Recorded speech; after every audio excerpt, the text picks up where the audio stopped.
Sunday special పారంకోడి అనమాట. గారెలు. మా అత్తయ్య అయితే పారంకోడి క్లీన్ చేస్తున్నారు. నేనైతే గసగసాలు, అల్లం, వెల్లుల్లిపాయి అలాగే కొబ్బరి అయితే మిక్సీ పట్టుకోవడానికి రెడీ చేస్తున్నాను. అవి మిక్సీ పట్టుకున్నాక అందులోనే పెద్దలపాయ కూడా వేసి మిక్సీ పట్టుకోవాలి.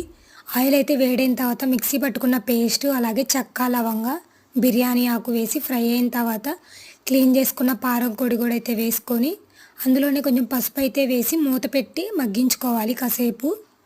అందులోనే ఒక 2 టమాటాలు అయితే ప్యూరీ చేసి వేసుకున్నాము. అది కూడా కొద్దిసేపు ఆయిల్‌లో మగ్గించిన తర్వాత టేస్ట్‌కి సరిపడా ఉప్పు, అలాగే కారం అయితే వేసి కలిపి మూత పెట్టి ఉడికించుకోవాలి పచ్చివాసన పోయేదాకా.